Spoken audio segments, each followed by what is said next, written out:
Bismillahirrahmanirrahim. Assalamualaikum warahmatullahi wabarakatuh. Saya Bagus Munajat dari kelas 2A.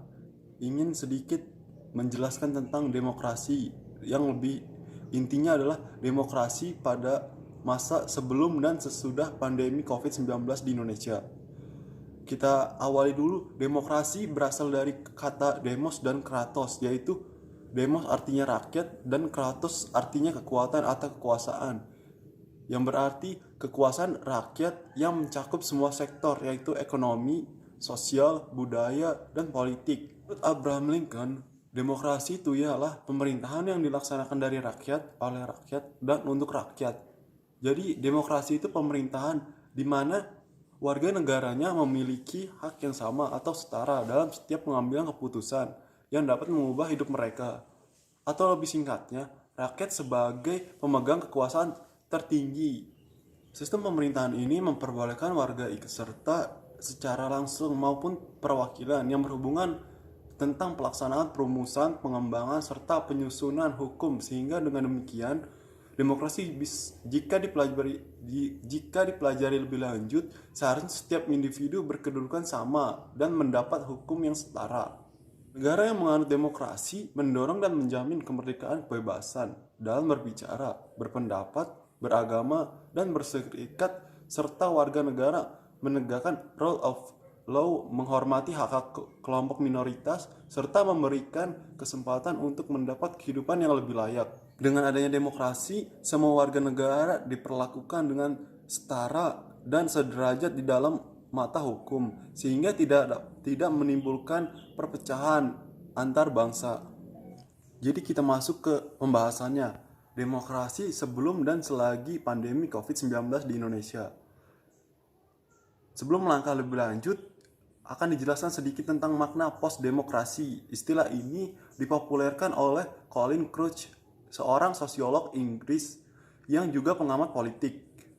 Dalam kondisi post-demokrasi ini, terdapat beberapa kecenderungan. Pertama, keterlibatan masyarakat dalam dunia politik bersifat terbatas atau artifisial saja.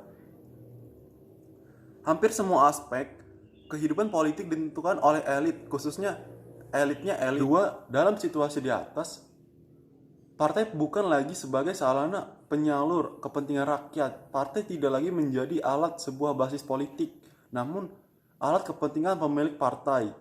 Partai dikelola secara eksklusif top down layaknya firma politik dan mengandalkan pendistribusian material yang cenderung sentralistis yang mengakibatkan pendiri atau penyandang utama dana partai menjadi pusat segalanya. Yang ketiga, terdapat kecenderungan menggunakan cara-cara populisme dan artifisial post-truth dalam berpolitik.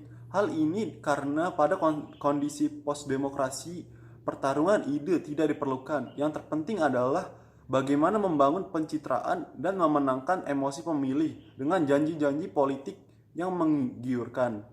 Keempat, antusiasme masyarakat menurun. Hal ini terjadi karena kepedulian politik yang semakin rendah, terutama karena dunia politik telah dianggap tidak berkenang dalam kehidupan mereka, selain karena terlalu banyaknya tipu daya oleh kaum politik itu tersebut.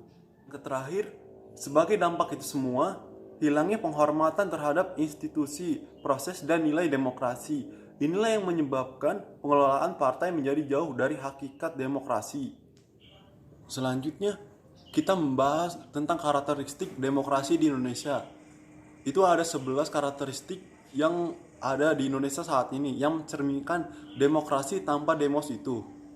Yang pertama adalah lemahnya pelaksanaan check and balance. Ini terlihat dari lemahnya peran partai, DPR, kehakiman, dan lain sebagainya di hadapan eksekutif. Yang kedua, yaitu meredupnya sikap kritis civil society, baik pers, LSM, akademisi, dan sebagainya, sebagai mitra pemerintah, dan pembungkaman kalangan aktivis-aktivis. Akibatnya, demokrasi kita sejatinya tengah tumbuh dalam tanah yang gersang. Yang ketiga, kepemimpinan nasional tidak membawa pencerahan atau pendewasaan berpolitik. Keempat, lemahnya penerapan nilai-nilai demokrasi baik pada level elit maupun masyarakat. Seiring dengan meningkatnya oportunisme di kalangan elit dan meredupnya pendidikan politik serta melemahnya ekonomi masyarakat. Kelima, penegakan hukum yang tebang pilih. Yang keenam, memudarnya partisipasi rakyat yang otonom dan genuin. Ini ditandai dengan maraknya politik uang, manipulasi informasi, dan beroperasinya buzzer secara masif. Ketujuh, pelemahan kebebasan berekspresi demi stabilitas politik yang ditandai dengan meningkatnya pendekatan keamanan dan kriminalisasi.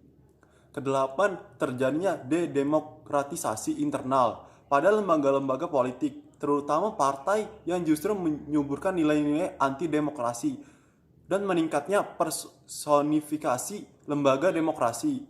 Kesembilan, pelaksanaan pemilu dan pilkada yang syarat dengan manipulasi dan politik uang. Yang kesepuluh adalah repotilisasi birokrasi dan aparat kepentingan penguasa, terutama dalam kontestasi elektoral. Ke-11, terjadinya diskriminasi politik atas nama sara, suku, agama, ras, dan antar golongan, dan rasa kedaerahan. Politik Indonesia tak lama sebelum pandemi COVID-19 ini terjadi. Kondisi politik kita yang tak lama sebelum pandemi COVID-19 ini dapat dikatakan sedang mengalami turning point bagi demokrasi. Ini sebenarnya hanya kelanjutan dari situasi yang secara umum tengah terjadi. Kondisi ini tercermin dari upaya pemerintah menelurkan berbagai kebijakan kontroversial yang kemudian ramai-ramai disoroti dan dikritisi oleh masyarakat. Kebijakan itu antara lain undang-undang yang merevisi KPK atau di kalangan pegiat demokrasi dikenal dengan sebagai pelemahan undang-undang terhadap KPK. Yang kedua, undang-undang RKUHP yang membuka peluang intervensi kepentingan negara dalam ranah privat. Dan yang ketiga adalah RUU Cipta Kerja atau Omnibus Law yang dalam banyak aspeknya lebih memberikan keuntungan kepada kaum pebisnis besar atau investor ketimbang pekerja atau buruh. Dua dari ketiga itu membuat mahasiswa seluruh Indonesia untuk kembali ke jalan, meski kemudian berhasil diredam oleh aparat. Sebagian dilakukan dengan menggunakan kekerasan. Apa yang diperjuangkan pun akhirnya sia-sia karena baik pemerintah maupun DPR tetap pada pendiriannya untuk menetapkan undang-undang tersebut. Juga menjadi sebuah indikasi kuat adanya pelemahan peran mahasiswa sebagai kalangan muda kritis yang biasanya selalu diharapkan menjadi agen perubahan. Sementara itu, RUU yang berakhir telah memicu perlawanan terutama dari kalangan buruh. Kehadiran 3 undang-undang atau RUU itu pada banyak aspek jelas tidak aspiratif. Ketiganya tampak jelas lebih mengkomodir kepentingan para oligarki. Ketiga kebijakan itu juga syarat dengan upaya melakukan sentralisasi kekuasaan dan intervensi negara, sehingga ruang publik bahkan privat maupun kewenangan pemerintah daerah menjadi tereduksi. Kondisi politik dan pemerintahan era pandemi COVID-19. Di tengah pandemi COVID-19 ini, secara substansi, demokrasi memang tidak banyak perubahan. Kita pada dasarnya masih akan menghadapi problematika demokrasi yang sama. Beberapa fenomena terakhir bahkan cenderung mengkonfirmasi hal ini. Pertama, masih terus lemahnya check and balance dari DPR. Kondisi semacam ini tampak telah menjadi natur DPR era Jokowi yang pada umumnya kurang kritis dan sekadar menjadi pendukung penguasa. Kedua, konsolidasi civil society yang tetap masih belum maksimal. Secara umum, kalangan ini masih terus bergulat dengan lingkungannya yang tidak kondusif, termasuk adanya gangguan perang proksi yang melibatkan para buzzer yang saling serang dan juga membungkam kritik dan mencanangkan satu versi kebenaran. Akibatnya, kalangan civil society tetap memainkan peran pinggiran dan terabaikan. Yang ketiga, sinergi dan koordinasi internal pemerintah yang tidak berjalan dengan baik. Kondisi ini telah menimbulkan saling silang di jajaran pemerintahan sendiri.